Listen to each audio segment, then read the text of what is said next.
All right, welcome to another episode of Geek-Men and the Masters of the Thunder Nerds. I'm Dustin. I'm Zombie, and this is It's Frickin' Figures. Indeed it is. So what are we doing today, Zombie? We have another great interview for tonight, and I'm kind of excited about this one because I know next to nothing about this project that we're about to talk about, which is kind of refreshing because I almost kind of know about most everything that's coming up. So when something comes across my plate, it's like, oh, what is this? Right. So it's really exciting. So I'm looking forward to the conversation tonight. All right, so we got Carlos and JP from the realm. How's it going, guys?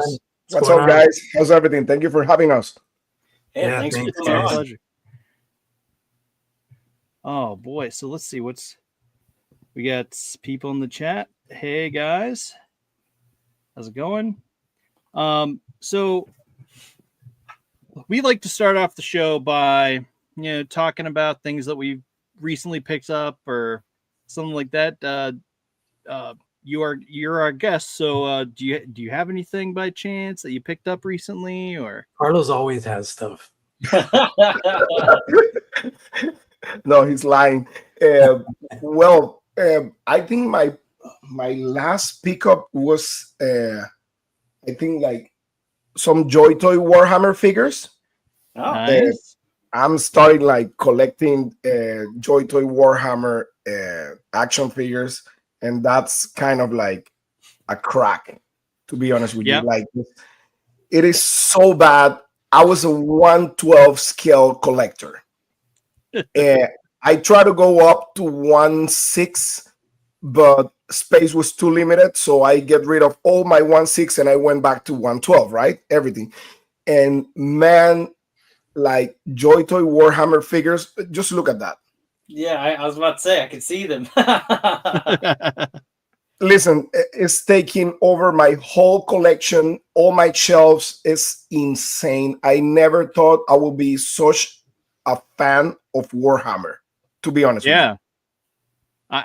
I'm a big fan of Warhammer, the game itself, but oh, you like the game? That, yeah. Wow, you play with the minis? You play with them? I did. Wow. I did for a little bit, but yeah. That's another level. You're right. Yeah, it's a little bit out of my range now.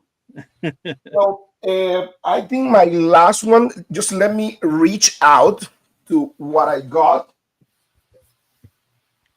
I've heard a lot of people say a lot of good things about those figures too. The Joy Toy figures are incredible. They look amazing. When I go to Carlos' house, I just gawk at them and stuff, but it's like, it's just another slippery slope. I just can't. So my most recent one was the Wolf Guard. Let me zoom in here. Oh wow, jeez a whiz. So I mean, if you know about Warhammer, like Space Wolves are kind of like the Vikings of the Warhammer. Yep.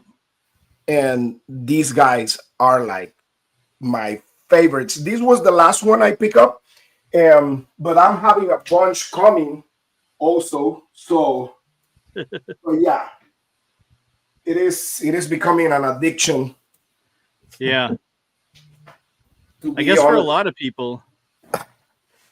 Yeah, it is insane. I mean, listen, it is crazy how, like, I never put attention to Warhammer, like the game itself, and I've been reading and trying to catch up with Warhammer stuff, and it's like almost 40 years of lore.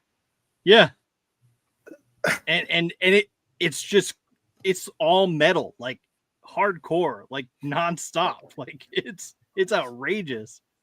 It is insane. It is insane. I'm waiting right now for a Dreadnought that I order. I mean, for the ones who don't know what is Dreadnought is like this big, insane machine where, like, the regular Space Marine, they almost die in battle, and they're like no arms, no legs, no nothing, and they still surf till they die, right? So they put them in this insane mecha full of weapons and this like amniotic fluid inside like a baby. So they can feel, they can see, they can do anything, and they just wake them. They're like in one thing called the sarcophagus, and they just wake them up for war. That's it, and they put them to sleep. Insane. Again. I awesome. love that shit. Yeah, dude.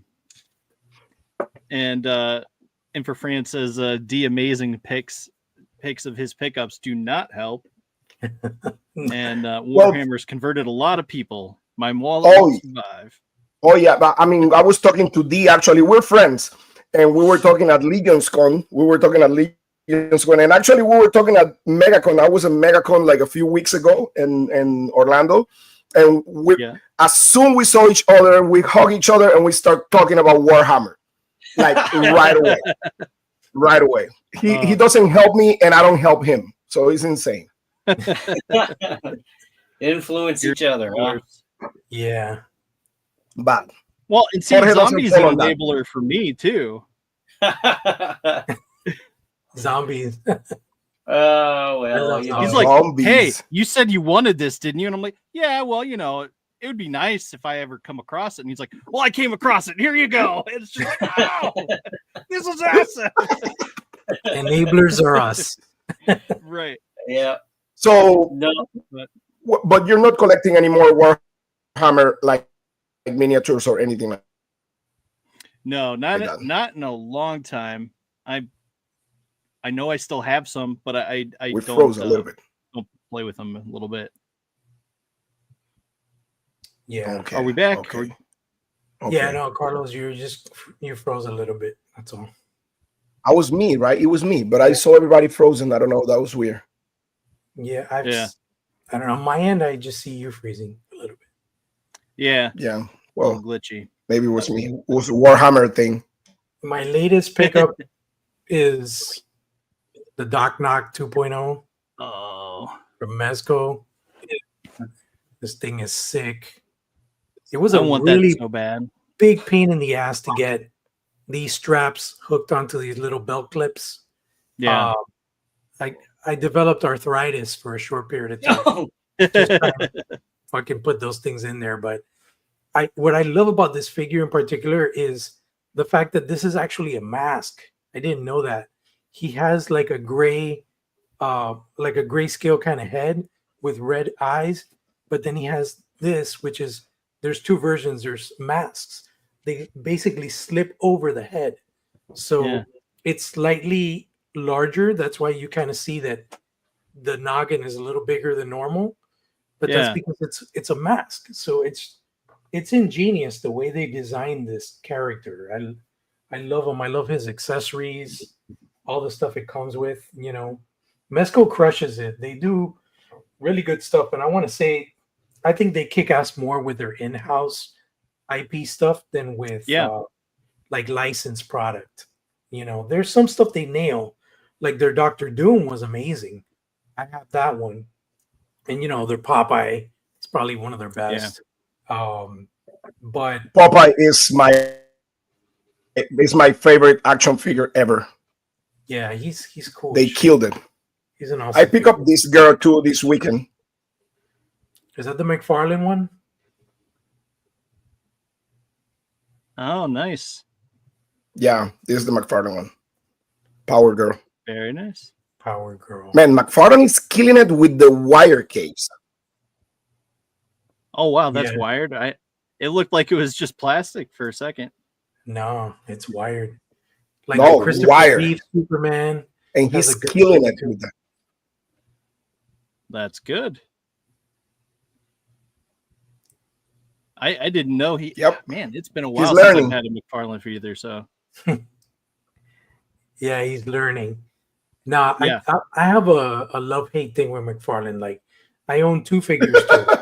And it's crazy because in the 2000s, when McFarlane toys came out, I would buy every single fucking thing because they revolutionized the toy industry, right?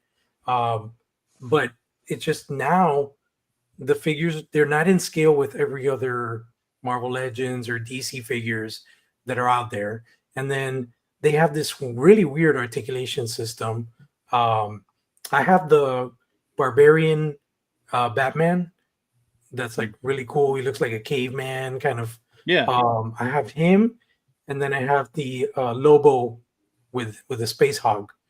Those are the only two McFarlane DC figures that I own. I really haven't seen anything else that would really blow me away or like make me want to buy it. Like I was thinking about getting the classic Dark Side, but then when I started seeing people's in-hand reviews, it had all sorts of QC issues and stuff, and I was like, I think the best Dark Side to date is the DC Universe Classics, the one that the Four Horsemen DC Classics. did. Yeah, Yeah, for sure. He's just the best Dark Side that they've done so far, you know. Yeah. But yeah, like McFarlane, I think there's a reason why they come out so frequently and they're so inexpensive is because they're not the best. They're cool enough to get the sales, but they're not, they're not revolutionary. They're not doing anything special. Like they're definitely not better than Marvel Legends. I can tell you that. I have a bunch of the McFarlane Fortnite figures just because I mean I don't play Fortnite or anything, but the designs were just too cool just to pass up. So yeah, those were cool. I have a bunch of those. Well, I say a bunch, it's probably more like a handful. I'm looking at them right now. But yeah, even some of those, like there was one that was like a rabbit, and he had the ears that were pointed down, but they were on swivels too. But the body was just that soft, like, I don't know, there was nothing to it. And it's like, that's going to dry rot in a few years. I just know it's because it's just an overlay over like a bare skeletal articulated form. And I was just like, yeah, if that's the way you're going to move forward, like I'm not getting them no more. Yeah, no, it's really hit or miss. You know, you look at the Warhammer stuff; it's really cool. I actually came across some of those, like I don't know what they call them, the ones that are unpainted that you could paint, that they're gray. I came across some of the Warhammers the other day at Target, and those look artist cool. proof. The artist proof ones, yeah, and they're just like they're oversaturating the market with DC product. I think it's like every 2 weeks you get like another wave of figures. It's insane. For DC fans, I feel sorry for them because it's just so much product. How do you catch up? You know, imagine if Super 7 was like releasing a wave of Thundercats every month. I'd be doomed. How'd you catch up? That's kind of why I stopped buying a lot of the Hasbro stuff. Was they priced me out. There was every month something was coming out, and I just couldn't keep up with it. So I just almost cold turkey. Like every now and then I'll see one, a particular character or it's just a good solid figure, and I can't pass it up. So I'll pick it up. But by and large, I quit even with Spider-Man, and he's like my main guy. I was like, yeah. So you got the $50 Spider-Man, right? Did you get the maximum Spider-Man? He sold out everywhere. And everybody was saying, nope, I'm not getting it. And like, Spidey's my ride or die hero, and I didn't do it. I'm like, nope, sorry, this is my line in the sand. You're crossing it, and I'm not doing it. It is insane the amount of Spider-Man figure. Look, Jorge has all the Spider-Mans on the back, right? Well, these are the animated Spider-Mans. I want to say I have doubles of almost everybody, but the main thing here is because Spider-Man is like super near and dear to me, but at the same time, I love the card pack because I remember when we had these in the 90s, that's how the art was. So it's got that real nostalgic vibe. I love all the retro card. Like I have the Fantastic Four, the only ones I haven't picked up yet are like the Iron Man animated ones, but and then the Secret Wars, like those were amazing, but I'm just chilling out because they're just, eventually I think they'll pop up at Ollie's for clearance. So I just gotta like hold my breath and hope for the best because it's just Spider-Man never ends or in Ross or Alice or anything, man. I could tell you which wave is gonna end up at Ollie's. The one that Hasbro just revealed. The Which one? Spider-Verse ones. Oh, The Gamerverse. There's like 10 Spider-Mans in that fucking wave. yeah. And then that Venom looks weird, man. His legs are a little too long. $60. They put like they finally did the drool. It's a removable accessory, like the clear drool. And that's one thing that Hasbro's always going to be known for. It's like, okay, here's this Spider-Man, but a year from now you're going to get that Spider-Man with toe joints and with an alternate head, and they always give you like a little one or two pieces that updates to make it a new figure. So you're like, oh, I gotta get that one. It's them pinless. Yeah, because they know we're like, you got them Spider-Man figures, man. It's like, nah. No, like the Venom that I see to is your left there. Oh, the Walmart exclusive. Yeah, I still have not found that one. So And what's really crazy is this one. I ordered the multi-pack just for this one, the Amazon one, because I love the mid-transformation Eddie Brock head, and I love the overall look of him. And I thought this was the definitive Venom. But then when this one came out, I'm like, okay, slightly different head, but they're like, oh no, dude, this one has the mid-abdomen ball joint. It's a ball joint. So it's like, oh, are you fucking kidding me? So it's like, now I got to get this one because this one is actually better than this one. And I love Venom, so I always try to get like the most updated one. But I think, honestly, they've kind of run their course with Venom. I think that the next thing they need to do, like if they were to do a Maximum Venom, for example, is they should do an Eddie Brock, in like civvies, and have all this symbiote shit that you can attach to it and turn him into Venom. Because they've never done a proper Eddie Brock. They've always done Brock's head as an alternate head for Venom, but they've never done Brock in his blue jeans and sneakers and, maybe with some dumbbells and shit like that. I designed a 2-pack, I was like, maybe 3 years ago. I sent it to Jesse Falcon that works at Disney. He's the one that kind of green lights all the Marvel stuff. And I'm like, dude, why don't you guys ever do like a 2-pack where you have Brock and Venom, you have Peter and Spider-Man, and you have all these parts that you can interchange within one another, And they did the Banner Hulk 2-pack. So I was like, oh, they'll probably with the gray Hulk. Yeah. But then they need to do a green Hulk, and then now they're doing the Maximum. So, they're kind of all over the place. But well, the Maximum, I believe it was a leak, and Hulk is next. So far, Hulk is next, and next is gonna be Deadpool. But Deadpool, like, what are they gonna do with Deadpool though? Deadpool, and I believe somebody mentioned Daredevil or something like that. I think Deadpool, what they could do is they could give you Headpool, Dogpool, effects, blood spatter. I don't know if Hasbro will do blood spatter, but I would prefer like a Cap or like an Iron Man. Hulk is gonna definitely be cool. What I heard is like he's gonna have like the clapping hands and like an effect, like a smoke effect or something, where when he does the so they may need them to change the figure is going to be new because they need to change the articulation in order to do that. Yeah, they need to. Because Hulk can go back, but he can't do the Hulk smash action.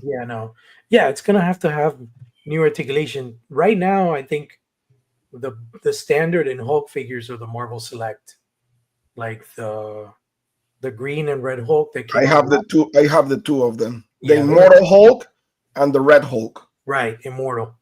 Those are amazing. It's crazy how much the Immortal Hulk is going for. It's like $200 on eBay. It's expensive? Yeah, dude. Really? It's insane, bro. Wow. Yeah. I don't know how that happened, but I guess now with Diamond going away, they might not re-release them. So people are like, oh shit, I want to get that Hulk. You Wow. know? Oh, Yeah, it's crazy. oh, I don't know what happened to Dustin. He just disappeared. He blipped. Thanos went like this. So, Zombie, what do you collect, man? Like, what's your go-to?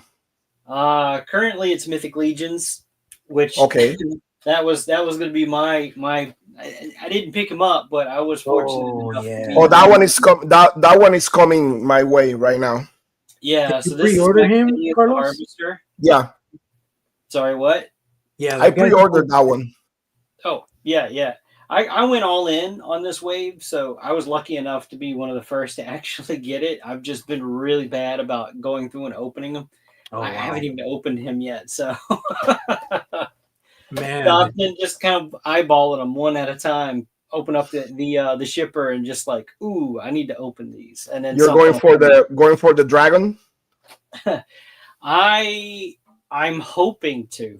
I'm trying to figure out how I'm going to afford that thing because I do have. I was talking of the Mythic Legions here. So.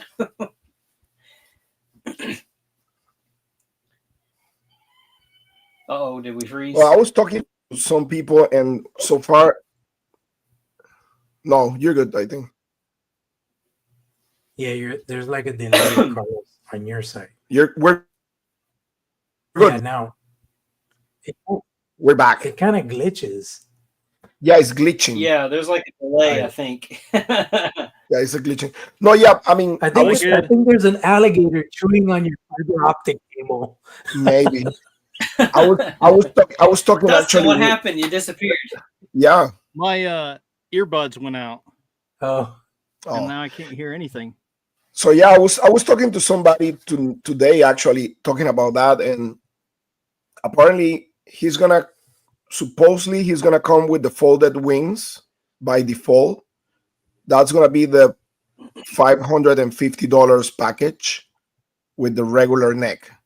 And then you're gonna have some stretch goals that it may include maybe like a couple of like messed up like knights and stuff like that.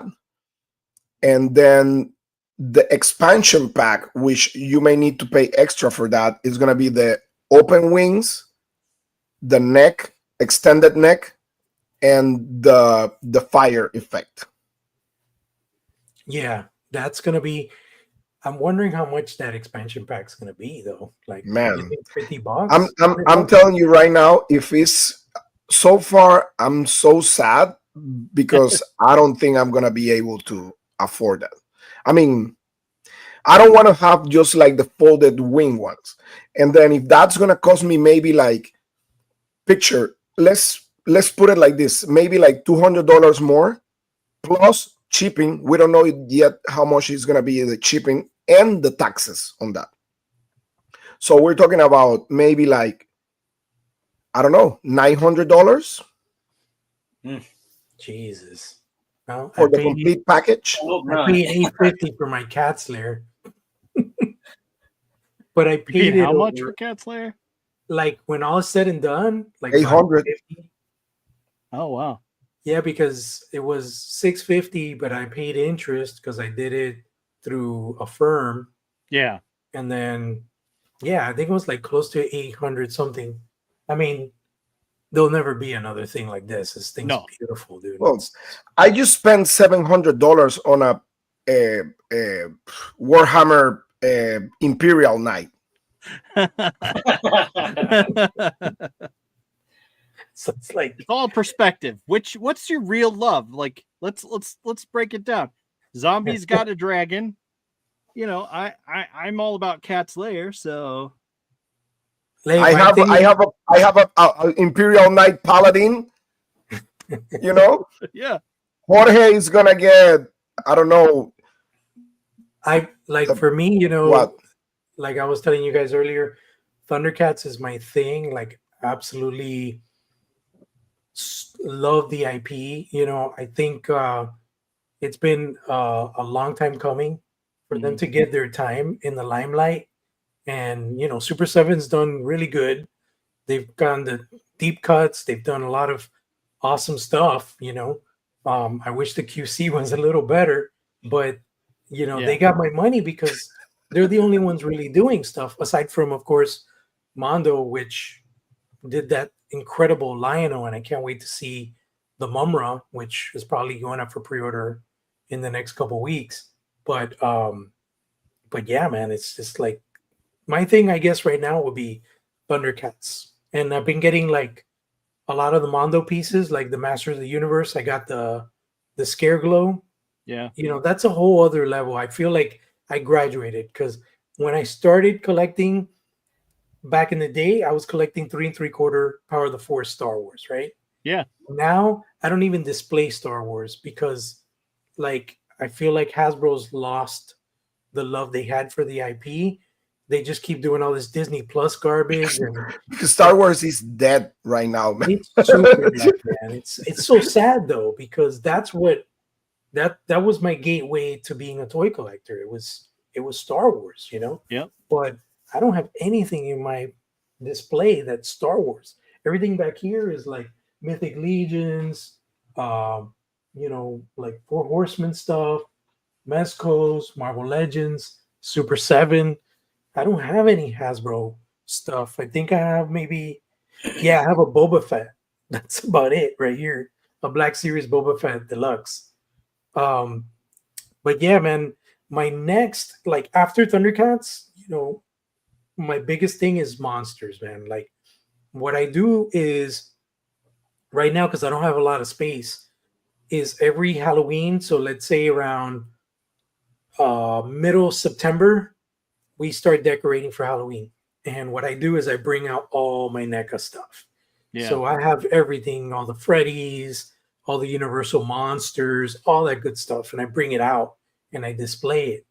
But I wish I could display it all year long, But that's I would say that's like my second favorite thing is monsters. Yeah. And that's one of the reasons why Carlos and I decided to make monsters, because there's not a lot of stuff out there that's in that world if it's not tied to an IP, So like NECA's done an amazing job doing their Universal monsters and doing like the cult classics and stuff like that.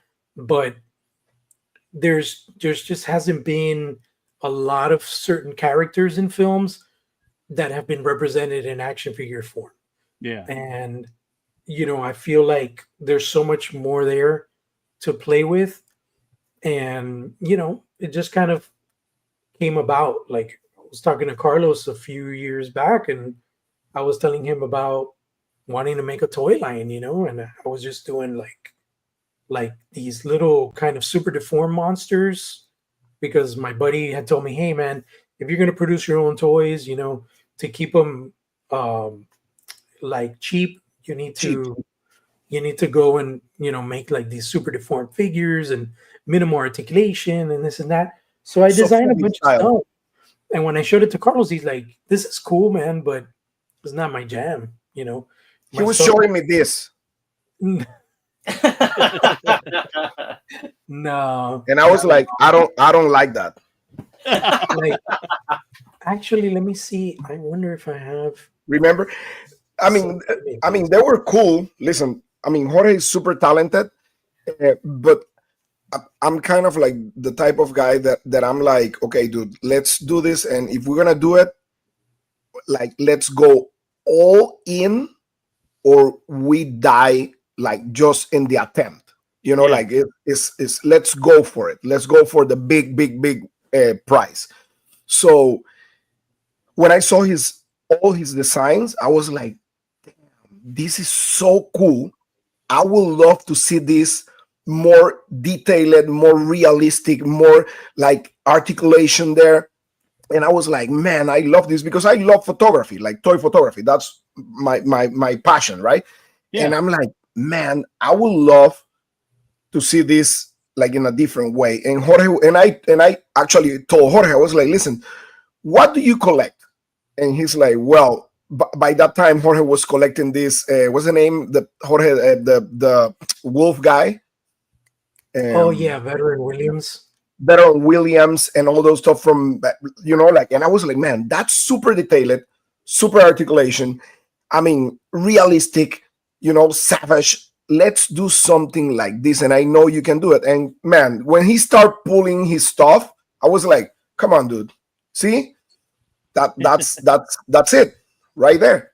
So, I could show you guys. I actually found the original concept art for one of the characters that I showed Carlos. You have the monster, right? The Lagoon monster. Yeah. Am I good to display it? Yeah, go ahead. Okay. Sure. Awesome. Right there. I remember. So this was the direction where I started, right? Where it was like more chibi, super deformed, big head. And, I'm a huge fan of Monster Squad, the movie, and they never did proper figures. So I kind of borrowed things from the Gill-Men from Universal Monsters, the Gill-Men from Monster Squad, and I kind of created my own patterns and tiling, and I came up with this. And to this day, I'll be honest with you guys, I would like to eventually make these figures as well, just because, how like Masters of the Universe, remember they did the Motu minis? Yeah. And they were like just like miniature figures, minimal articulation, but they look cool, and they catered to a bunch of other audiences, younger audiences. So I could see like little kids wanting to have this Gill-Man, right? I don't know about the severed arm. Without the arm. Mommy and Daddy might not approve of that one, but this was on the daddy. This is where it all started. And then when Carlos told me, hey man, if you're gonna go hard, like you're gonna go and make toys, just go all the way. Like don't hold back. Don't try to do things to conform to certain groups or nothing like that. Do it the way you would want it to look. And that's when I kind of did the whole 180 and I just completely just redesigned everything. And safe to say, there's going to be a different look to this guy right here. Not ready to share that to the public eye yet, but but that's definitely something that will eventually, if this thing does as good as we think it may be doing, and then we're eventually going to get to visit a Gill-Man of some sort, But you know what, Jorge, now that you mentioned that, it's a great idea to show those models like that without showing the actual final product. You know what I'm saying? Yeah. Show it like, this is like the concept art that I did. I mean, I don't have the other ones on hand right now, but this one was perfect because it was colored and everything. I think the other ones I didn't get to color; they were just in black and white. I think you have the vampire also. Yeah, I just couldn't find it right now on my phone. Let me see. I think I may have the vampire. Well, I can tell when you get to the Gill-Man that it's going to be a fantastic figure because you grabbed my attention when you mentioned Monster Squad. I love the designs in those movies. The Stan Winston Creation Studios did a fantastic job on those. Yeah, so man. I already know you're going to knock that out of the park. So, I mean, the idea behind this was like a lot of thinking, like how we're going to do this, how we're going to tackle this. I mean, and we don't want to be repetitive and the way that you're going to, so yeah, you're going to do monsters, but what type of monsters? Like universal monsters. Like we have already universal monsters. We have already vampires. Like what's the idea behind this? And pretty much what we want to tackle this is like, we don't want, like Jorge always said to everybody, we don't want to invent the wheel because it's already there, right? What we want is to put some nice rims, nice tires, and make it look different fill those holes that we may like to have in our toy collection. Like try to do something a little bit different for the people who actually want something like, okay, I want the ultimate vampire. I want the ultimate creature of this character specifically. And Right. that's why pretty much From the Realm is gonna be like how we're gonna tackle the waves. If it's like a wave where we can talk about it, is pretty much one character, and we're gonna give to all the collectors all the options you can have on that specific character and make it your own. You can, like, you know what, I like this style, and you're gonna have that style, and create the ultimate one. That's pretty much the goal with this project. Yeah, I think Okay. well, in the horror culture, like I mentioned before, there's a lot of iconic monsters Mhm. from cinema that have never been produced in toy form. Um, Particularly, I would say the top two that stand in the back of my mind because they made such a striking impact in my childhood when I watched horror movies was Count Barlow from Salem's Lot, 1979, and um, Jerry Dandridge from Fright Night. Mm. Those two vampires. Those are my vampires. Those are vampires I grew up with in the 80s watching, in theaters, and like they scared the shit out of me. He's still traumatized. And I can't believe to this day that nobody's made those two figures. You know what I mean? They even did a reboot of Fright Night with Colin Farrell, and they still didn't make figures for that one or the old one. And Salem's Lot, they did a remake of that movie, and there's still no action figures. Yeah. So what we're trying to tackle is two things. We're trying to, bring some sort of representation of those iconic looks that have never been done as figures, with, of course, some creative liberties and redesigns, so we don't get into legal issues, right? And um, also some in-house, cool, outside the box kind of looks that people will appreciate. People that are into the lore, they'll appreciate. And then, of course, the expansion, where a vampire takes many forms. If we see Bram Stoker's Dracula, Dracula had a total of 4 to 5 forms in that film, right? He had the old man bun, uh, pale old man bun, right? He had the Mhm. armored, battle ready Vlad. He had the elegant, night stalking Dracul. The He had a wolf form that was almost like a werewolf, and he had a bat form. So the vampire goes through a lot of different stages. The vampire can turn into different things. So that's what got me thinking, like, how can we represent that where we're just not giving people a guy in a cape and robes, but we're actually kind of showing off the different possibilities of what a vampire's forms can take. So Okay. that's why we decided to, start things off with vampires. And we're not naming the figures, we're not giving them specific labels.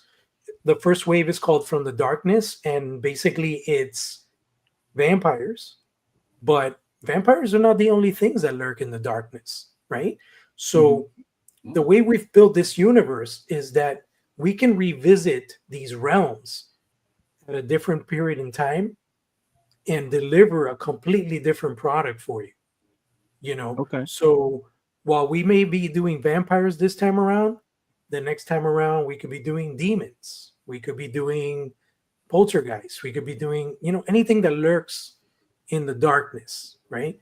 Our plan is, after this, we're going to venture into From the Grave, and that's where we're going to tackle on zombies, ghouls, dragers, like all sorts of undead kind of beings. Because, you know, the zombies have been done and done and done and done with all the Walking Dead stuff that was done. Of course, McFarlane had a really weird scale and they had really weird articulation and stuff like that. But there's been a lot of zombies, Yeah. default zombies. But there's other vampire, zombies in lore like Dragers. If you're a fan like me, God of War, one of the biggest issues that I've always had as a collector is like, okay, you made an awesome fucking Kratos figure. Okay, cool. You did an Atreyu figure for the new game, but where the fuck are the Dragers? Where are the trolls? Where are all these amazing monsters that you fight in the game that would make such awesome action figures, right? Yeah. So that's where we can do like Dragers, and then people that are into God of War, they were like, oh shit, I got Dragers now that I could put Kratos fighting. So while we're doing monsters, we're also kind of filling in a lot of gaps in people's collections where it's like, oh shit, I got these kind of creatures now that I can display with this guy, and I got these kind of creatures that I could display with that guy. One of the things that we want to do with this campaign is we want to deliver accessory packs and heads and things like that where you'll be able to kind of build your own definitive vampire, whether it's the long-haired, elegant-looking vampire or it's more like the bald Nosferatu-looking. You'll pick which head you want and which kind of wardrobe you want, and like we'll have like a wing pack. So if you want to have him with bat wings, you could just buy the wing pack and it'll plug into the anatomy of the back of the figure, and then that'll have the wings, the articulated wings on it. We're going to have a sarcophagus play set, was like an expansion set. So that's going to have a sarcophagus. You could put the vampire inside, lay him inside his tomb. And then we're also planning on doing an expansion set, which is going to be vampire hunter or hunter/killer kit. So Okay.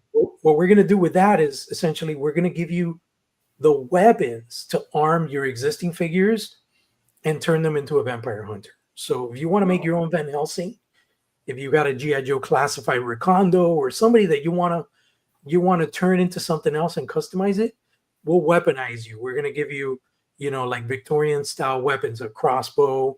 We're going to give you a musket. We're going to give you wooden stakes, holy water vial, crucifix. And then as a bonus for getting that pack, you're also going to get battle damage parts for your vampires. So you'll have a hand with a crucifix branded on the palm. You'll have a vampire battle damage vampire head where half of his face is melting from being exposed to the sun. You'll have another head where the face is like branded by a crucifix and one of the eyes is melted out because of the burn from getting impacted by the crucifix. Yeah. And then all these things are building on to giving you a more premium experience where if you want to have a battle damaged vampire doing battle with your blade figure or whoever you want to designate as a Van Helsing, you'll have that diorama kind of option by getting all the parts and buying, the different tiers that we're going to be offering. If you guys want, you could pull up the IG. You could see a lot of stuff that's there. But I did find another sketch of the Nosferatu vampire. If you want to check that out really quick, just share my screen. So this was this is like really, vampire. This was really raw, like at the beginning of everything. I want to say this is like maybe like 2.5 years old. And this was kind of the direction I was going when I approached Carlos, and he was like, nah, dude, like. And I messed up everything. I'm so grateful that Carlos, like, gave me that wake-up call because, like, I could have probably ended up making these, but how many people actually buy these little super deformed kind of chibi kind of figures? It's not as big as like Marvel Legends collectors or NECA collectors, And at the end of the day, it's if I can do figures the way I would always envision them, it's just a win-win. But yeah, if you could share the IG now, like you could kind of scroll through there. We have a lot of stuff up there. This right here, I'm so excited about. Everybody that's seen this is like, holy shit, this thing is incredible. This is going to be like our Nosferatu / Count Barlow colorway. So he's going to have like the pale blues, inspired by the Salem's Lot film. Yeah. And our buddy Noah Pratt is doing an amazing job as paint master. I know Noah. Yeah. He's a good one. Hey, you collect Mythic Legions, you know Noah, right? Oh, yeah. He's kicking ass. He did, if you scroll down, you could see the paint master of the younger version of the vampire. Right there. That one. And there's better pictures if you go further down. There's catching hell with my zoom. There you go. Right there. Right there. That one. Yeah, I love this. So that's like what we're planning on doing is going to be like there's going to be 2 colorways. So the one colorway is going to be what you see here, right? It's going to have the long-haired vampire with soft goods. Obviously those are not done yet, so we're not showing them. And then the other colorway is the head that you just saw. It's going to be more of like a Count Barlow type of vampire with a bald head and the buck teeth and stuff like that. Each figure is going to come with an alternate head. We're not sure yet if it's going to be 1 or 2 additional heads, but I did want to offer an alternate expression. While this is a really cool and menacing and intimidating look, I want him to expose a little bit of fang, and have a little more like anger to him. So there's definitely going to be an alternate portrait to this. Same goes for the other head, and then the soft goods and all that stuff. We're also planning on doing a head pack. The head pack will consist of multiple heads of different iterations of vampires. Not ready to share that yet, but if you have an idea of vampire lore and films, you could probably think of a lot of distinctive different looks that vampires have had in history, through cinematic history, and different looks, different hairstyles, different characteristics that we can offer in a head, which can completely change your figure to a different type of character. So that the sarcophagus, I have a couple of concept art pieces that I could show you guys. Let me stop sharing real quick. Present here. Yeah. Here we go. So let me pull this up here.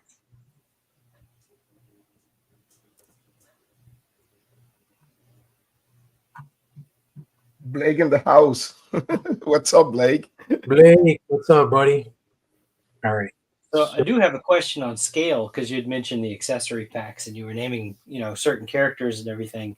Yeah. Are we on like a 1/12 scale side of like closer to Marvel Legends, or are we thinking like fudging it a little bit bigger or anything like that? No, I don't want to mess with the scales. For example, like McFarlane, we were talking about earlier. I don't want my figures to tower over everybody. I want it to kind of be able to blend in with your Mythic Legions, with your GI Joes, with your Marvel Legends. You know what I mean? So we're gonna try to stay within that like 1/12 scale, closer to like the Hasbro scale Mythic Legions. Some characters may be a little bigger, like what I'm about to show, but the main vampire, we're thinking it's gonna be proportionally scaled, probably around like a Mythic Legions figure is a little bit taller. I think can be like a Mythic Legions like size, kind of like if you picture the Red Dead, kind of like something like that. I would say we're not going to surpass 7 inches. in scale. I think I have one. Yeah, we don't want to go like McFarlane size. Of course, Right. you're gonna have Yeah. Of course, you're gonna have like characters Oh, that's a cool. That's a cool. that are gonna be like a little bit like Yeah. Jorge said, like Is that taller. based on the new Nosferatu movie? So no, actually, this is an unproduced head. This is actually a head cast that I got from Kevin DeLeese years ago. So it's like Oh, a half from zombie. Kevin? Yeah, That's cool. Kevin is my brother. That's interesting because it looks like that hairstyle from the new Nosferatu movie. so I That's never cool. really did finish painting it. This is actually a cast. It's not a print. So Oh, wow. that's how old it is. I got it whenever he was doing those casted pieces. Wow. That's- Back in the days with Masters of the Universe classics, right? Yeah. That was probably one of his first offerings for Mythic Legions. Yeah, he started making Mythic Legions back in the days, but before that, I had the Conan the Barbarian. Yeah. There was like actually I was using the Vicron body to make that Conan the Barbarian from back in the days. I mean, Kevin is a good friend. Man, I mean, we talk so much in PowerCon. I mean, and I'm so happy that he's working with Savage Crucible. I mean, he's making crazy stuff for them. He's such he's one of my favorite artists in the community. He's such a beast. Yeah, I got to design a couple of orc skulls back when we did a bunch of stuff with my action figure customs, actually. Oh, nice. Yeah, so I used to work with him under them years ago. So, him and actually I was the one that convinced him after many, many emails to get involved with my action figure customs because he had come out publicly and saying that he was going to stop offering the casts and everything just because the amount of cost that was going to have to go into shipping. And I'm like, dude, you can't stop doing this. Like, you've got to keep going. So I finally convinced him to contact William Robert Post, and he finally did. And now he's like one of his main guys. So yeah, I mean, him and GD Lake and Matt O'Toole, and I've painted a few of Arlen Pelliter's sculpts and stuff. So yeah, I was like running with that crew for a little while. oh yeah, I'm gonna be happy to see them at Toylanta. I mean, Matt is such a great guy. Also, I mean, Rob, incredible guy. I still remember I think I was one of the first ones who actually interviewed him back in the days at PowerCon where he was by himself in this little table. And I did the interview with him and I was like, man, this is so crazy and it looks amazing. And we were talking for hours, man. I remember that. And look at that now. It's like incredible what they're doing. Yeah. Yeah, For Savage sure. Crucible is crushing it, man. It's awesome figures. So yeah, Dustin, if you want to share the screen. So this here is the control art that I did for the Barlow character that you saw the paint from Noah. This is basically using the ZBrush rendering, and then I just drew the wardrobe on top of it. This is kind of like a style guide for the folks that are doing the soft goods for us. Yeah. And this is kind of like the direction I want to go, where I want to have like the black slacks and I want to have the ruffled shirt. And then that really, I wanted to do something different because, like vampires are always kind of pigeonholed into having a cape with a collar. I think like the coachman's coat is a very cool looking wardrobe that was not necessarily used by vampires, but I started designing stuff and getting different inspirations from the looks, and I came up with this with a collar, and I fell in love with it, and I think it looks really good. And if it's flowy, the only difference that you don't see here is we're adding sleeves. So the sleeves are actually going to be like more like wide robe kind of sleeves that go up to a little bit, they'll hang past the past the wrist line, right? And it's going to be, wired. You're going to have the soft goods pants, soft goods shirt, wired cloak. So this is like the main offering, essentially with alternate heads and alternate hands. We're not sure yet if we're going to include an accessory or two, but this is like one of the main guys, what you're going to get, what you see here. So what do you guys think of the wardrobe? I love like the it. choices. Yeah. I love the flowy shirt. You like it? Yeah. I wanted to do something the Seinfeld different. shirt all over again. It's Yeah. it's awesome. No. Somebody's like, give me.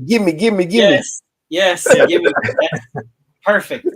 So this one here, show you guys, this is something, I don't know if you guys saw or any of you were at Legion's Con last year. We were there and we had a table and we were displaying the prototypes for the first time there at Legion's Con. And we got a lot of feedback in regards to the wings. So the way we designed the wings is essentially it's another pair of arms, shoulders, biceps, forearms. But then when it comes to the tip of the wings, that's where there's that extension and that's where it becomes non-human. Yeah. Originally, this was supposed to plug into the anatomy of the original figure. But we came to realize because the figure is so skinny that there was no way that we could get pegs to be able to pop and swap these things without it disrupting the inner tooling of the body. So what we did is we went back and we designed this kind of it's an organic kind of hump that comes out. It protrudes from the middle of the top of the back, and it have exposed vertebrae, and then that's where you would plug the wings into. So essentially, our wing pack is going to be this right here, and then this will be like an add-on that you could buy if you want to, and that will just basically give wings to your vampire. Obviously, your vampire will have to be shirtless because we don't want to rip a hole in the soft goods for you to put this on there. But if you want to have that shirtless vampire with his wings out, like battle ready and stuff, then you'll have the option to buy this piece. Our idea is to see if we can do the webbing to be like a translucent type of plastic, and it's going to have all sorts of like, the veins and the vertebrae running through it. So it's going to look very organic and very like gruesome. But this is the latest sculpt. This is very different from what people saw at Legion's Con. This is basically the final design for the wings, for the wing pack. Yeah, because the like Jorge said, like when we were talking about the inner function with the actual figure, I mean, the figure is gonna come with butterfly joints. So since it's like skinny, like he said, like the butterfly joints were like getting interrupted by the pecs that were going there. So that's why, like, I think with Seba Don, which is the one who's making all the actual engineering of the figure, he recommend better to have like a one peg in the middle and a type of a backpack, kind of like the G.I. Joe classified, what's the name? The Recondo? Immortal, whatever. The Nemesis Enforcer. Nemesis Immortal. So, but that one looks like a backpack. This one is gonna look organic. This one is gonna look like, like the wings actually came out of the body. So that's pretty much the idea. Yeah. Yeah. So then when we were talking about deluxe, we were thinking about how we can offer a deluxe figure that kind of seamlessly blends into this. And like I mentioned earlier, in the Dracula Bram Stoker film, Dracula takes on many forms. So, I was experimenting with some designs and until I finally landed on a style and a look that I really like. That it's something that I don't think anybody's done yet, and that's when I came up with this. If you want to go ahead and share, Dustin. So this is essentially the body that you already saw on the base vampire, with a brand new upper torso, brand new forearms, brand new lower legs and feet, and a brand new head. And then, of course, you attach the wings to this, and you've got like this bat beast deluxe creature. So standing upright, this thing will probably clock between 8 to 9 inches, maybe taller, to the tip of the ears. We still haven't gotten the final scale done yet, but as we speak right now, this is being worked on, and our plan is to have this on display at Toylanta next month. And nice. Have, it's going to be a static output, but it's going to highlight all the articulation joints, just like we did at Legion's Con last year. But I wanted to do something where you had the bat features, but you still had more like a kind of like a demon type of skull, and like the sunken in cheeks and stuff like that. I wanted it to look very menacing and evil and dark, and so this is what we came up with. So Nice. This is 2D concept. Obviously, the final sculpted thing is going to look super badass, much better than this. If you actually go to our IG page, you can see a ZBrush rendering of the head that Eric Sosa is sculpting for this guy, and that looks bonkers. It's just, we can't wait to see the one product. That one right there. Mm-hmm. Yeah, I tried to have a couple of things queued up, and you caught me off guard with that one. I love it. Yeah. I love it. Yeah, so that right there obviously is very rough. It's not finished in any way, but it gives you an idea of how cool this will look with lighting and effects and stuff like that. And yeah, I can't wait to see the final sculpted model, and just put this whole thing together with the wings and just look at it towering next to the regular default vampire. Yeah, I love everything I'm seeing. And no, I wanted to ask, because you were talking about the wings. That's not the only wing design that I see on your IG here. So tell me about this. Yeah, so the draped wings is something also that we're planning on offering. As of right now, we're not sure where it's going to land, if it's going to be part of the wing pack, or if maybe we'll make this like an exclusive item or expansion pack. Right. We're thinking of different ways of offering, like I mentioned before, different looks, right?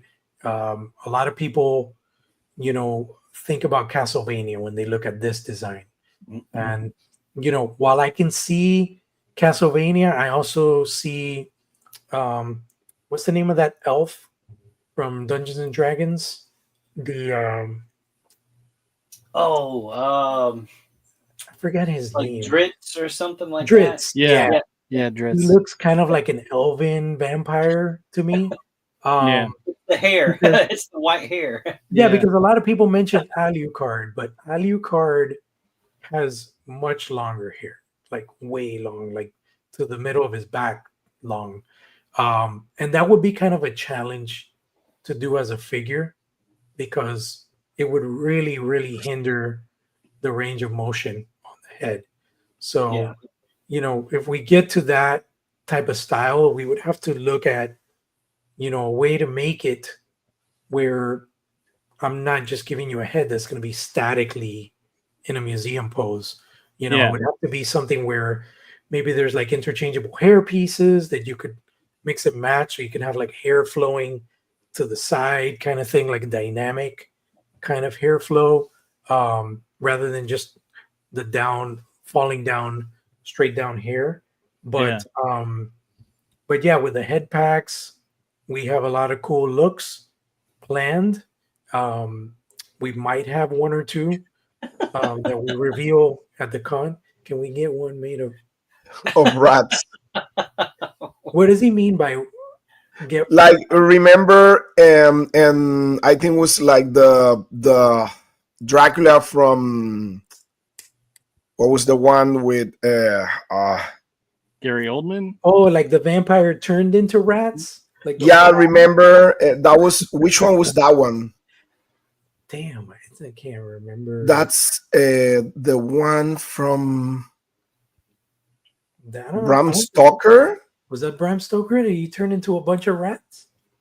I don't know. remember. Yeah. I think it was the one with this guy that the Dracula that he was like an old guy at the beginning. That one, he turned into rats. That was with the white hair, remember? Yeah. Who was the girl? It was Winona Ryder. Yeah. Okay, so that in that movie, he transformed into rats. Okay, at one point, a bunch of rats. Yeah. Okay. Yeah, I haven't seen that movie in a while. It must be a sequence that. Yeah, he transformed into rats. Yeah, that's gonna be pretty challenging. I know. I could probably offer you a rat or two that he could. Yeah. An accessory pack with some rats or something. Maybe one of them an interchangeable foot or something like that. Yeah. You can call it the rat pack. Yeah. So going back to those wings, the folded wings, like the idea with those folded wings, and that's like we were thinking on like how we're gonna do this, and the idea was pretty much like, hey, you know what? Let's do something like a sleeve that you can pop the head out and just put that there, and it's gonna look amazing. Anyways, so not like overcomplicated stuff. And it's gonna look good. But like Jorge said, like we don't know yet if that's gonna be like offering in an expansion pack or it's gonna be part of the deluxe or so. But yeah, I mean, definitely that's one of the options that we have for the Kickstarter, like for sure, 100%, because it looks cool. Yeah, it looks really cool, and you can put it on top of the soft goods, so it doesn't matter. It's gonna look amazing. I love this, by the way. Yeah, I do too. I hope you guys really put those in the campaign somewhere. Totally. No, definitely. It's just right now we haven't been able to get into the pricing aspect of like, because we don't have like final numbers from the factory yet. But we're hoping that we can offer it as part of the wing pack. But what I've been told is that wing pack is so complex because it has plug-in pieces, it's got a lot of articulation, and it's going to have a lot of paint hits for deco. So adding that other shrouded kind of cape thing might just bump it over a little bit of a higher price point than we want. So we might just offer that different shrouded cape as like an exclusive with one of the figures or something like that. You know what I mean? Yeah. Okay. Yeah, for sure. I want to talk about articulation though. That was my my next post that I pulled up from you, because I see some exciting things on this thing. I see an ab crunch, I see a diaphragm articulation point there, and then around the waist it looks like that whole thing is going to sit maybe on like a ball joint. That's a ton of articulation just in the abdomen alone. Yeah. And it's such a great looking design, and I don't see it in a lot of companies. So this is exciting to me. Yeah, pretty much he's gonna have like the articulation is gonna have like on the head, we are talking about like a ball joint, like a double pack, like a dumbbell. So the butterflies, of course, you're gonna have the butterfly joints on the shoulders. You're gonna have your regular shoulder up and down. You're gonna have your bicep swivel, double jointed elbows, and it's gonna have like the actual ball joint with the wrist articulation is going to be like swivel and hinge there. And on the torso is going to be, of course, on the top is going to be kind of like a ball joint, right? Mm-hmm. And then in the middle, you're going to have the hinge. Do you have any of the G.I. Joe Classified figures? It's pretty similar to what G.I. Joe Classified is doing. Okay. Nothing recent. Okay, so the articulation in the middle is like a hinge, and on the bottom they have a ball joint. I don't know if I have. Let me see. Jorge, do you have one there? I'm looking at. I have a Storm Shadow here. You have a Storm Shadow, maybe. I have a snake case. The only thing the Storm Shadow doesn't have, he has the ab crunch, but and then he has the ball socket at the waist, Right. but he Let me doesn't show you. have the diaphragm ball joint. Yeah. Okay. Let me see if I So have. ours is going to be more articulated than this. Yeah, the way that articulation and the sculpt works together, it's so seamless looking. I'm really excited to see how that turns out. Yeah. Yeah, no, definitely. We're super excited. We're actually right now. They're in the process of printing the first articulated prototype of this thing. So we're hoping to have a sample of that at Atlanta as well, and we can't wait to play around with it and pose it and take pictures with it and stuff like that. So that's super exciting. Can you say who's doing your prototype printing, or they kind of not As yet? well, right now we're partnered up with David Bonner. He's managing our campaign, so I'm not quite sure who's doing the 3D printing. I did talk to Anthony from Noble Bear about helping us out with the Bat Beast creature. So not sure if that's going to happen with him, but it's a possibility. But as far as the articulated one, I'm not sure who's handling that. But David has a lot of connections in the industry, so yeah, the articulation is gonna be kind of like a combination between these two. Like you see the modern Joes, like Duke, he has the ball joint on the top and ball joint on the bottom. If you see, you have this type of articulation, right? So in the middle, we're gonna have combined with this torso that Snake Eye have, which give you more range of articulation, of course, the hinge. So we're gonna manage to kind of like do a ball joint on the top and a ball joint on the bottom, and in the middle a hinge. Right. Like that's the like the goal with the articulation. The design was inspired mostly by like the Marvel Mafex figures. Mm-hmm. So if you look at the Mafex kind of engineering, that's similar to what we're mimicking. There are some tweaks that we've done, of course, and what I've heard a lot it's from people is that what works really well with this figure, the articulation, is like the anatomy. It's like a skinnier, gaunt looking character. So he's gonna look so creepy when you like hunch him over and you put him in all these. Kind of like the synthetic human one. Yeah. I've got one of those. Yeah, kind of like this. Nice. So you're gonna be able. Crazy good. Yeah. You're gonna be able to achieve like a lot of good stuff with that one. Nice. Not that we're gonna have a vampire in a Spider-Man pose, but exactly. If you want to do it, I mean, hey, if you got him. That's canon. There's a vampire Spider-Man out there in the Spider-Verse. So I'm just saying. Hey, you could always do a Morbius. You know what I mean? But it's like Spider-Man. Y'all keep dropping these names from the community, and I'm like, I know that person, and I know that. I know Seba. I know Anthony. I know everybody that you're talking about that's helping you out with this stuff. It's great. I love seeing that. Yeah, we're huge Mythic Legions fans, and it's a big family, the Cabal and everything, and we have a lot of awesome collaborators that just happen to love Mythic Legions as well, and they're part of the Cabal and stuff, and we see ourselves as like a whole big extended family. You know what I mean? We're just in different states, but we all have that passion. For that plastic crack, and just we're out here making some toys, just finding other ways to make people broke, Right. I can't promise this with the vampire, but we're gonna try. You're gonna fold him like a pretzel. Man, this figure is like the most insane thing articulation wise. Like the synthetic human from 1000 Toys is insanity. Yeah, no, that's nuts. It is. It is. Um, No, our vampire is not gonna be that articulated.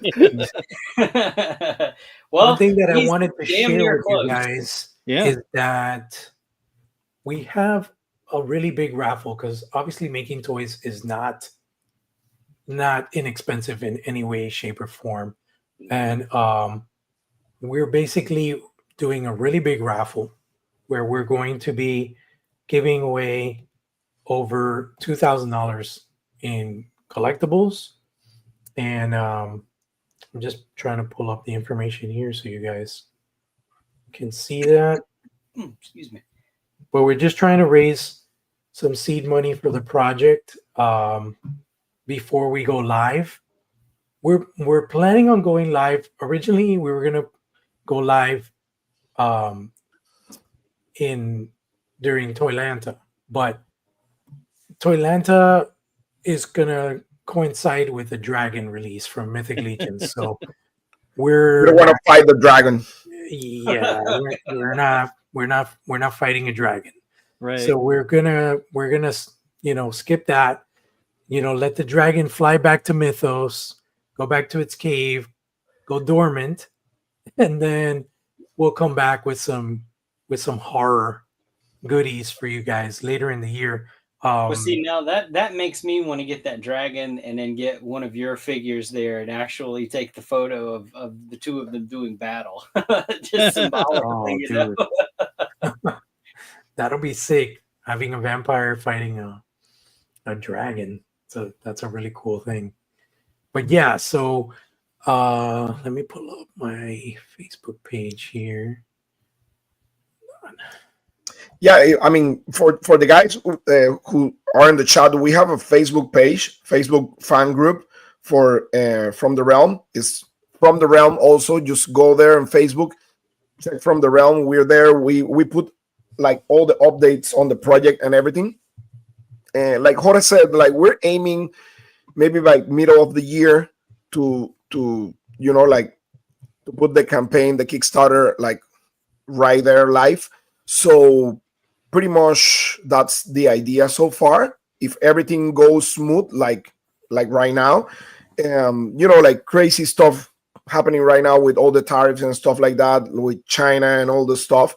So we need to kind of like figure it out the best way to go, but so far that's where we're aiming right now. But like Jorge said, we have a big raffle. I don't know if you want to pull it there. You got it, Jorge? Yeah. I'm gonna pull up as a I'm trying to pull it up where I can scroll through the page. I'm trying to figure that out really quick. Hold on. Yeah, I just found you guys on Facebook today, so I joined that group. I'm like, oh yeah, Thank you. My Thanks, man. Facebook's been acting up. So like the first time I tried, everything was just blank. I couldn't find anything. I'm going, oh, what? So it was like a few hours ago or whatever. It finally cleared up. So I was like, I found you guys. I'm like, yes, join. So yeah, so yeah, we have the Instagram page, which Jorge is the one, managing the Instagram, and we have the Facebook also for people more to interact with us and stuff like that. And like Jorge said, we have a raffle to kind of like get some money, seed money for the project. We have crazy amount of collectibles there. We actually have in the raffle, we're gonna have one of the prototypes, the static ones that we took to Legion's Con. So that's gonna be like a history piece there for From the Realm.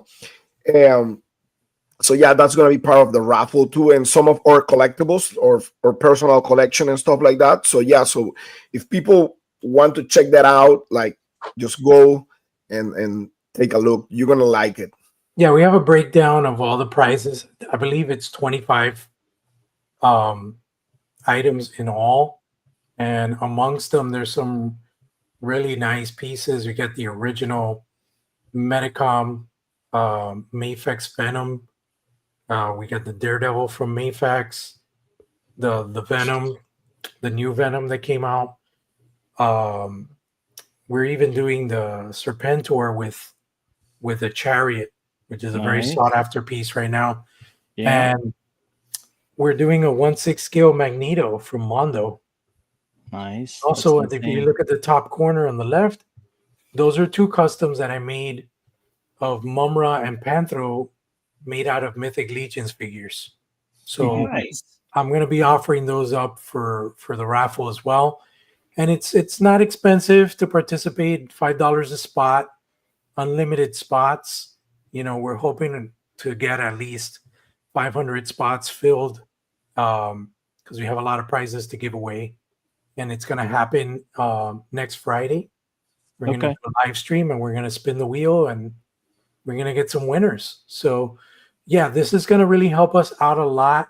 It's expensive to make toys, guys. Really expensive. I mean, Carlos and I we're partners in this venture. And our buddy Eric, he's pretty much providing the creative at no cost. But like Carlos and I are the ones that are like kind of taking the brunt of the expenses. And we've had to pay, for prototyping, for 3D printing, and we've spent a pretty penny already, and there's still a lot more stuff to do, and we have to spend that money before we launch a campaign because we have to have certain things ready, Done. sizzle reel, video, all this stuff. So Right. that's why we're hoping to raise some money so that we can throw that at the campaign, and it's going to be a lot more smooth sailing in terms of the campaign. We'll be able to unlock things a lot quicker and just be an overall like more positive process for us, especially it's our first time around doing this kind of stuff. But we've talked to a lot of people that have had successful campaigns and they've given us a lot of feedback. We got the guys from Meta Travelers, the Four Horsemen themselves. Zero Toys also, AWOC. Jason from AWOC actually designed our logo. Like I gave him a sketch of what I wanted, and he came up with what you guys see today as the From the Realm logo. And Nice. we just had a lot of awesome collaborators. We're still working on the packaging. My idea for packaging is going to be window box, kind of like what you see with NECA figures nowadays. But I want the box to look like an ancient leather-bound tome. So it's going to be like every package is going to be like a book that you can That's cool. put them on your bookshelf, and you can see the spine art. It's going to say Volume 1 from the Darkness. And when you pick it up, I want you to have to take a second look and be like, oh shit, I can't believe this is cardboard. Like I want it to look like it's leather and it's weathered. And so then when you open it, obviously the figure will be represented there behind the plastic, and then probably like some really nice imagery on the inside insert. I'm thinking like something like a classic painting, like when you would go to like an ancient mansion, you would see like these classic painted creepy portraits, something along those lines of whatever characters in the package. So that's kind of like the idea we have for the packaging, and we'll probably have something conceptual to show for sure during the Kickstarter, and maybe something at Toylanta. We're still working on it. Okay. Cool. So tell us a little bit more about the raffle there. Is that going to be held live on Facebook in your group? It's going to be live. I think we're going to do it on YouTube with our partner Mega J Retro, and we're going to spin the wheel.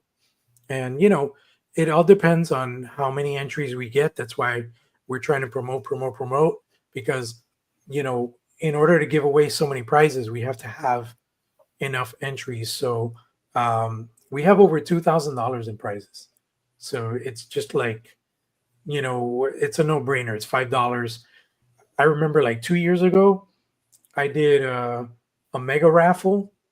I bought 5 spots, and I ended up with like $500 worth of merchandise. And it was, I got like a Motu Classics Battle Cat, brand new in the box, and some other very sought after Masters of the Universe Classics figures.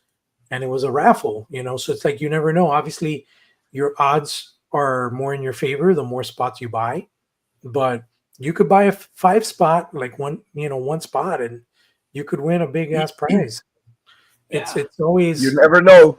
yeah. So here's a question for you. One of our viewers doesn't have Facebook.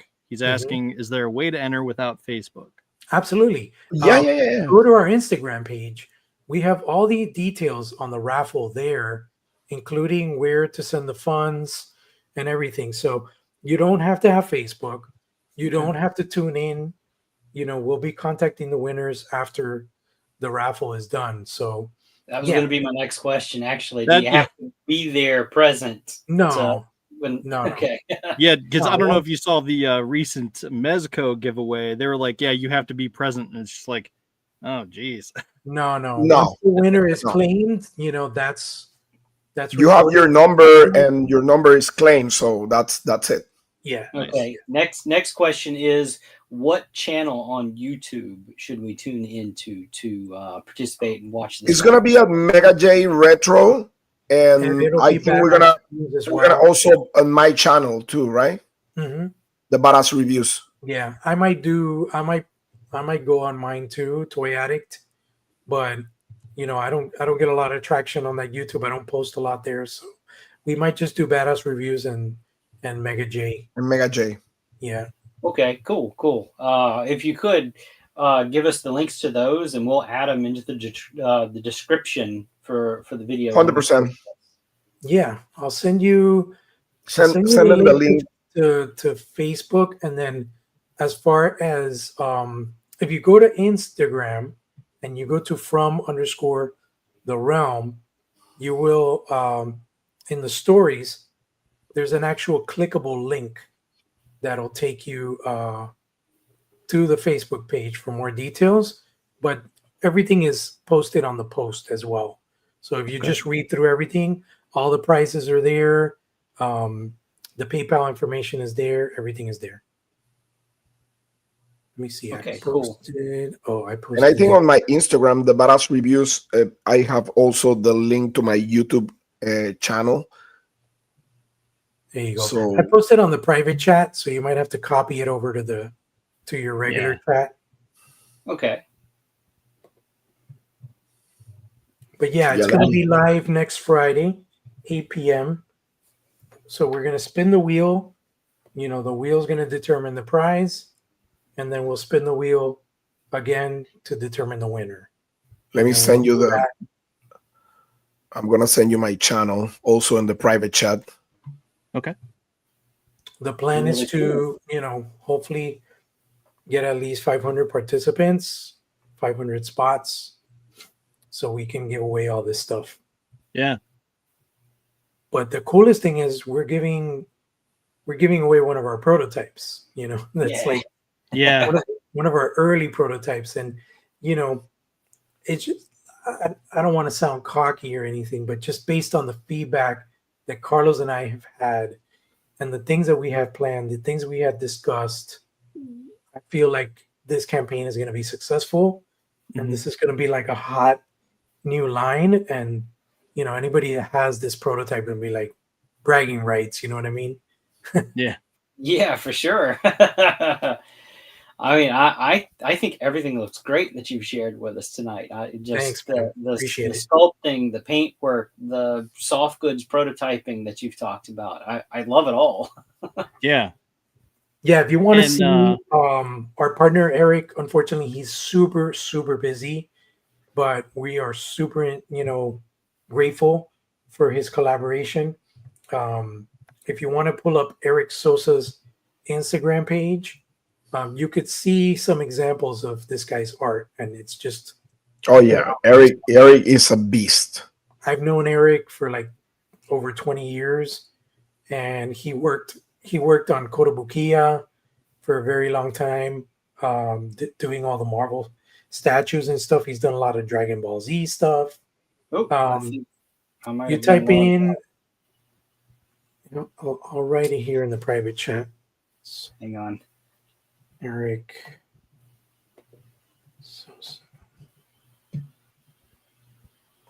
Just look him up on IG. Let me grab that from you real quick. Man, my computer is really not cooperating with me right now. Give me just a second.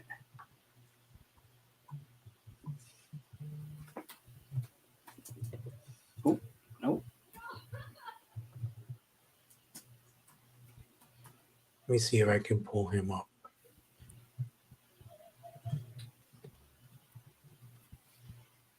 Is it Eric Sosa Art? Yes. Yes. Mm-hmm. Okay. All right. I think I got it. Let me come back in here and bring it back up. There we go. Oh, Yep. come on, work with me, Zoom. Okay. Yeah, so check out his follow right now. that Dimitri is a super old sculpt of his, but he was posted, it was like a throwback. Look at that Frankenstein that he did. Oh yeah. That is awesome. That's awesome. Gives me that like Dark Stalkers vibe. Yeah, it really does.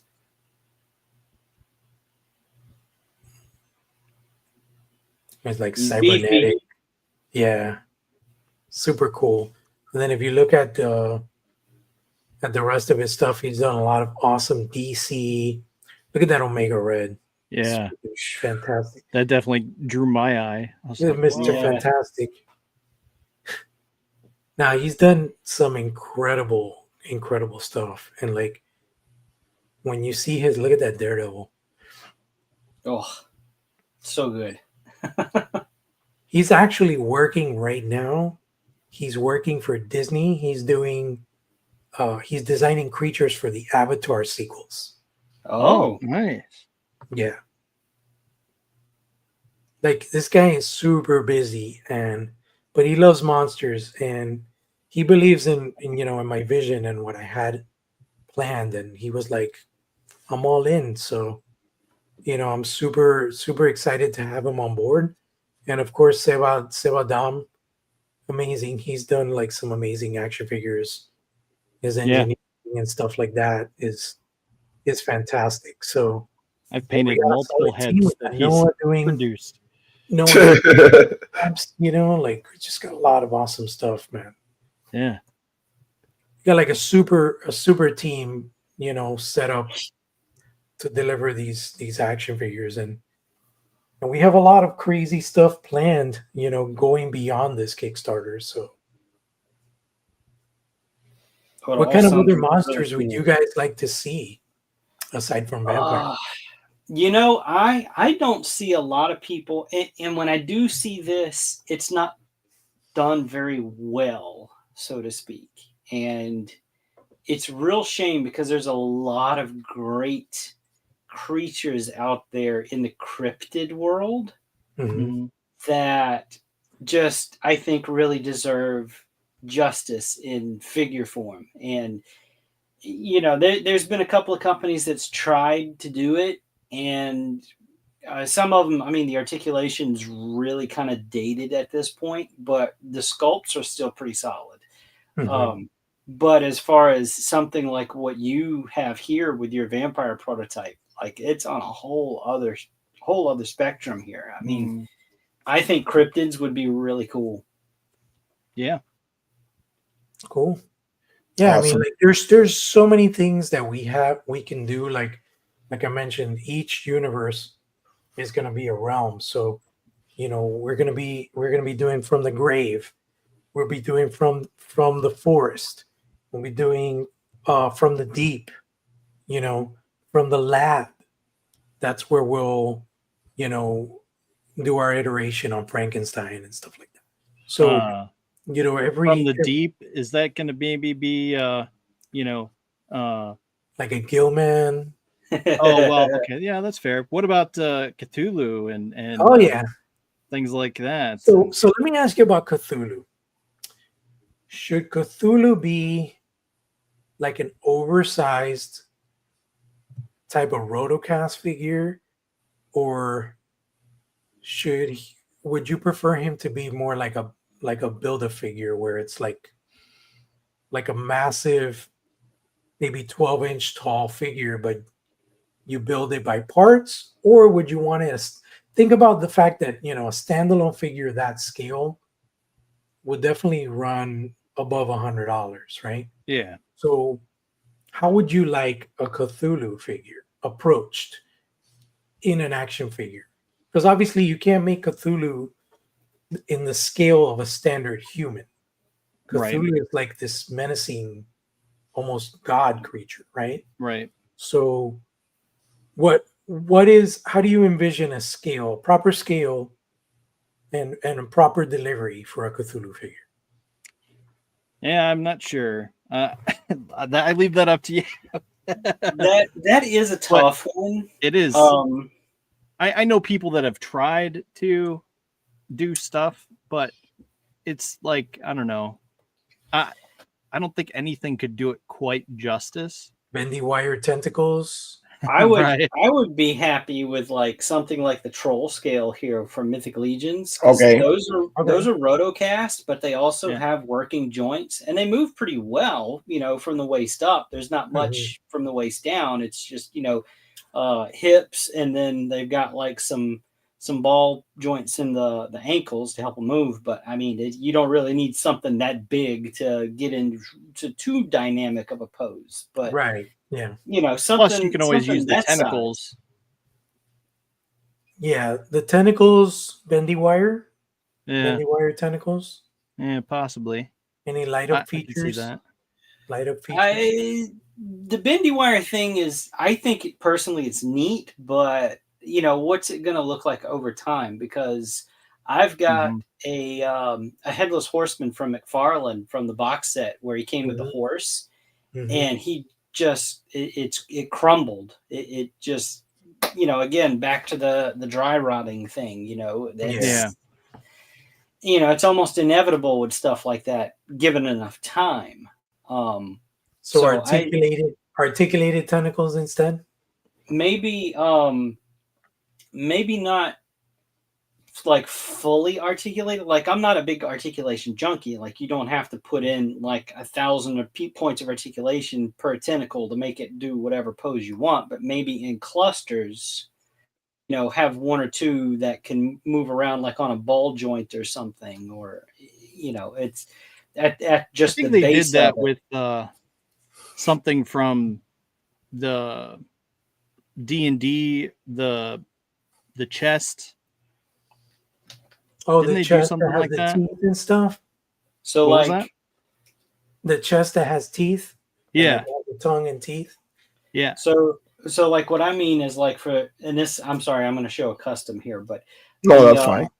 The articulation point for the tails, like, you can get some posing out of it just from that single point of articulation. So right. Yeah. It just depends on how, like, if they're in a cluster like that and you can move them all around, it would give the appearance of fully articulated tentacles. Yeah, bendy wire is a really it's a gamble because it's a give and take, especially me, because I'm a freak of how the figure is gonna stay intact in time, right? Like that's one of the main reasons, because I hate like seamless bodies. I don't like most of the Hot Toys figures like Hulk, Thanos. Yeah, those figures, they crack with time. No matter how much careful you are, like how careful you are with those, it doesn't matter. It doesn't matter. I mean, I have the Mezco Keaton Batman, and that's a disaster. Right. That's a disaster. Yeah. And I when that came out and people were complaining about it when they got it in hand, and then I saw they were rubbing like Armor All and stuff on it. I'm going, oh, that's the worst thing you could possibly do. And the problem is with bendy wire material is rubber, right? So rubber material, the more you touch it, the more like it's gonna deteriorate. Like it doesn't matter how. Like it's gonna get that gummy type of like feeling. Yeah. It's gonna get kind of like, if you have paint over that, it's gonna get matte color. The glossiness of the paint is gonna go away with time, and it's gonna change the total vibe of the figure with time. That's why I'm so skeptical about bendy wires, rubber materials on action figures. It's really, really, I mean, very few figures that I have in my collection, I will say they stay the way they were. Yeah. But most of the actual rubber material and stuff like that, I mean, they get messed up. I think it has a lot to do with the environment too. Like if you're in a warm and humid environment, it tends to rot and deteriorate quicker. Whereas probably in cooler places, it'll last longer. You know, I'm in the swamp, so I know all about it. I've had figures that like modern Hasbro stuff, the plasticizers just leach out of the plastic over time because of the climate that I'm in, and there's nothing you can do to scrub that stuff off. It's forever going to be sticky. It's terrible. Yeah, and not just like, I'm gonna put you an example, like, and this is, we're talking about a company that has all the experience in the world, and they're being forever Hasbro. Like, if you take that Venom figure that Jorge has in the package right there, that Venom figure, I have mine open, and I already opened 3 of them. It has the stickiness on the paint. And I mean, we're talking about a figure that is made by Hasbro, right? That has they have all the experience in the world, and you still have problems. I remember back in the days, DC Classics. I don't know if you remember DC Classics. Oh yeah. Yep. The material, oh my God, used to get so bad. Also, some of the Masters of the Universe classics, the Motu classics, I don't know if you remember, some of them get messed up. So, yeah, I mean, that's why I'm not too fan of Storm collectible figures. Okay. Because I don't know how Storm collectibles is gonna last.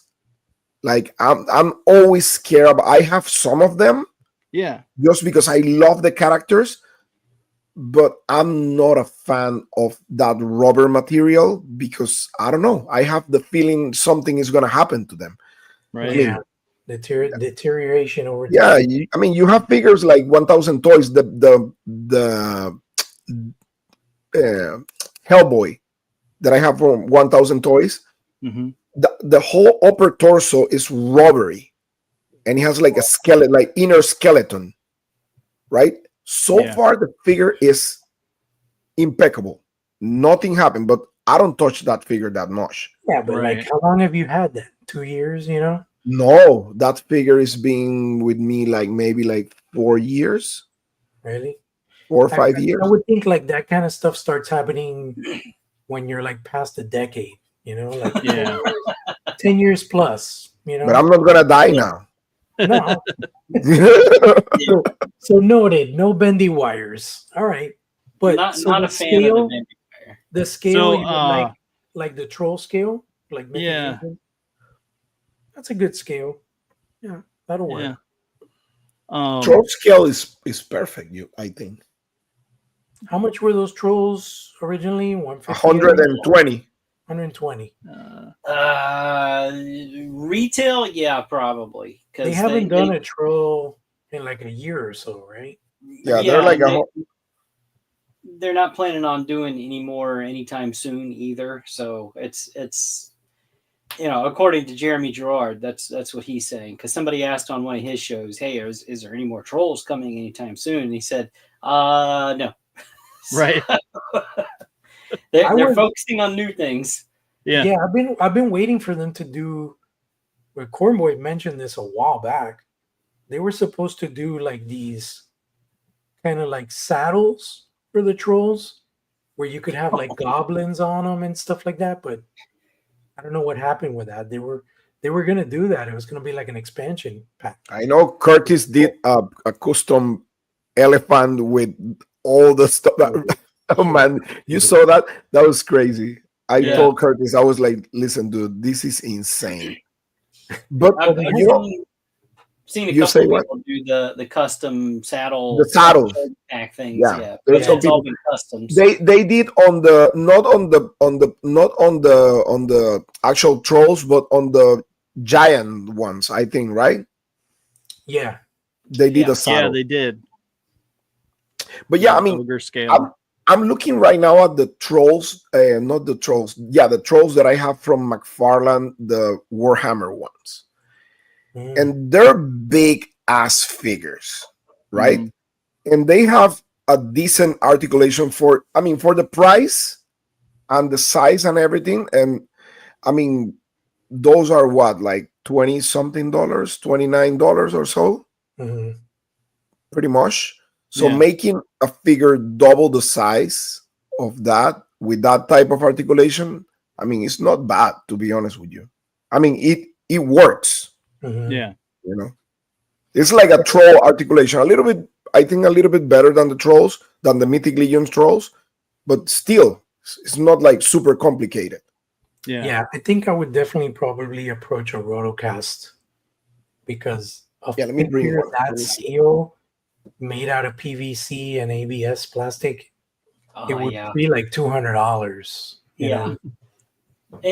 Have you messed with one of the trolls before? From I have. So I got the ice troll and I got the cave troll. So I've actually pulled a couple of these apart for customs and everything, and the way the joints are is it's that harder type of plastic that is the joint, and it's just a plug-in into that rotocast form. So I get asked every now and then on Facebook hey, who's the guy that had the pictures of the troll pulled apart? I got to know how these things are put together, so I'll have to dig the photos back out and go, all right, here.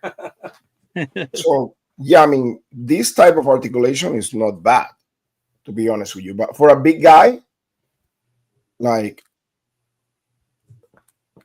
let me see. Let me take these things apart. Like he has like a swivel here, right? And you have a single joint here. Look, even with the piston, I mean, I'm really surprised on the price of these figures. Look at the piston there. Oh, how it works. Yeah. It works really good. See? Yeah. And you have also. Oh, wow. That's cool. And rotation also. And you have, look at the pistons here. You have also. Oh, that's crazy. Yeah. And a ball joint on the bottom. And a toe hinge. And he can split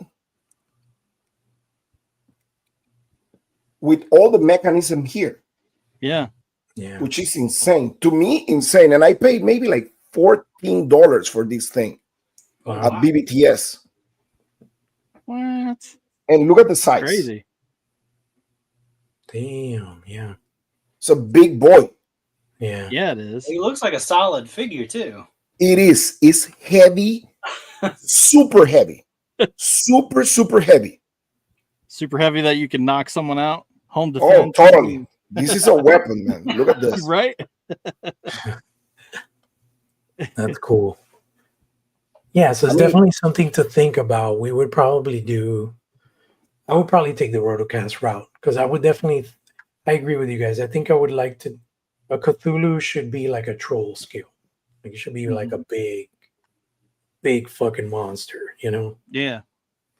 And as far as the tentacles, I like the idea of the individual joints and different shaped tentacles. Yeah. You know,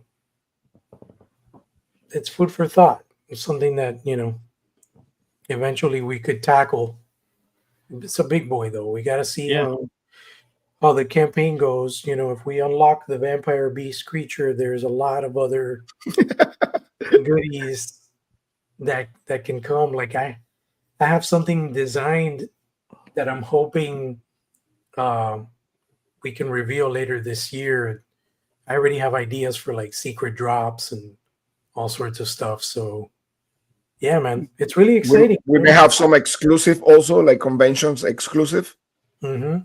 Yeah, that'll be cool. So that we have some cool stuff in plans. So yeah, if the campaign goes well, with the help of everybody, of course, the community, and so far we're having such a great support from the community, which we're blessed. To be honest with you, I mean, like Jorge mentioned, like Jason and all his team from AWOC, Meta Travelers, Marco and Jeremy from Meta Travelers. I mean, we have 4 horsemen, Jeremy Girard. I mean, Jeremy was talking to us like maybe like for 35 minutes in the booth right there in Legion's Con. I mean, we were talking also with them at the studio when we went to intern for a day. Yeah, we talked to Treadway. Eric Treadway gave us. Yeah, Eric stays with Jorge maybe like for an hour, talking in private there. We were talking to everybody there. Everybody's like, hey, let's go, guys. Let's do this. I mean, so far, I mean, we're having a good support. You know, like, so I mean, we're blessed, to be honest with you, and we're gonna tackle this hard, and we have big hopes that we're gonna get funded and we're gonna do crazy stuff for everybody. Yeah, for well, sure. what you got, like I said, it looks absolutely great, and I'm really looking forward to the campaign. Thank you. For sure. Yeah, we can't wait to launch, you know, but we got to make sure everything is right. Right now, I'm thinking it's going to be sometime in May, most likely, because that's kind of like peak time to do Kickstarters. I've been doing research and stuff like that, and also we're planning on attending Monsterpalooza, which actually happens at the end of May. So we might actually launch that week of Monsterpalooza. You know, we're not dead set on a date yet, but that's most likely, I think, would be the smartest thing, because since both Carlos and I are planning to attend, we can, you know, have the closest to final prototypes there for people to see them at the show. It's a monster show. It's not a toy show. So it's going to be more like we're going to be exposing horror fans to like this whole new IP of horror. Right. And, you know, it's just opening up that realm of possibilities for different types of consumers. You know, people that buy horror masks, people that like horror movies, that are like, oh shit, these look crazy, you know, let's go on this, you know. Yeah. So yeah, Monsterpalooza, I think, is going to be the perfect gateway for that. For sure. Well, that's awesome. I dig it. Well, tell us, where else can we find you guys? What's coming up for you in the immediate future besides the planning for this campaign? Well, for me, it's all in right now on this. You know, obviously I run the Thundercats Classics page on IG. I'm a huge Thundercats fan. Love the IP, love the cartoon. It's my all-time favorite animated series. And Toy Addict 26, it's kind of like where it all started. That's where I met Carlos. He used to be my my subscriber before my channel got axed. But Toy Addict 26, Thundercats Classics, and of course from _the realm. That's where all the craziness is happening right now behind the scenes. Good times. Well, me, the same thing. We're working hard on the project from the realm. Go to the Facebook group, go to the Instagram. Also, if you want to find me, go to the Badass Reviews on IG, on Instagram. I have toy news, toy photography, all the time. That's pretty much my passion, action figures and stuff like with everybody here likes. And also my YouTube channel, the Badass Reviews. I just do like toy reviews and stuff like that, mainly like whatever I like. So a lot of Warhammer figures and stuff. But yeah, I mean, so far I've been like super thankful and blessed that I have some companies that I do reviews for them. Like actually, Joy Toy, Mythic Legions. I did some reviews for them also. Savage Crucible also. You name it. Fresetta Girls, Sarah Fresetta, very good friend, fellow Floridian also. But yeah, I mean, so far, if you want to go to the YouTube channel, the Badass Reviews, for some toy reviews, toy hunting and stuff like that also. So yeah, and from the realm. Right now, we're from the realm. Yeah. So every Thursday, Toy Addicts Anonymous Live. That's yeah. Thursdays, we have Thursday night at 8 p.m. Eastern time. We have Toy Addicts Anonymous and my channel, The Badass Reviews. We're always there talking about toys, toy news, and stuff like that. Most of the time, me, Jorge. Sometimes we have a Mega J Retro, Articulated Times, Steve Mang, a lot of people there. I think next show we're going to have Toy Bro, correct? Toy Bro, yeah. Toy Bro is going to be with us in the next show. So yeah, interviews, stuff like that. So yeah. Yeah, whenever you guys want to drop on by, more than welcome. The more the merrier. Awesome. It's more than welcome. With the kids situation, it's probably time prohibitive, but we try to record at 8, and we go probably about to like 10:30. So it's kind of like our cutting time. Yeah, I don't know. It's dangerous to invite me on your show. I talk and talk and talk and talk. No, man. I mean, that's what we need. Hey. No. That's what we need. Like, actually, we like to have people in our show, like, to talk about like different topics and stuff, because everybody's different, right? Like, yeah, like just like us. Like Jorge is collecting more like Thundercats and stuff like that. That's his passion. 1/6 scale. Super 7. I'm more into the Warhammer, some of like Mythic Legions, some of other stuff too. But yeah, I mean, everybody has their own taste, and there's nothing wrong with that. At the end of the day, that's the more rich the conversation, and it makes everything more interesting. Yeah. Well, that's I'm definitely going to try to check you guys out. So I'm always looking for something to watch. Awesome. Well, thanks again for coming on. I really want to get you guys back on closer to Kickstarter, or even after you launch. For sure. Perfect. Thank you so much. Your pleasure, man. Thank you so much. I'm really looking forward to it. Really. Yeah, for sure. Thank you. Thanks, guys. It's been awesome. Yeah. Let's see, Dustin, do you got anything else to add? Yeah, we do. So obviously this was from the realm. We have a show coming up this Friday, and that is we're watching Boy Kills World and Slother House. And then on Monday, we're going to be interviewing the Nameless Toy Company, Space Zombies from Mars. And the Monday after that, we'll be interviewing Ramen Toy. Nice. So Ace is super cool. A lot of cool things coming up. Just hang with us and enjoy the ride. Until next time, Thunder Nerds ho. All right, guys. Have a good night. Thank you so much.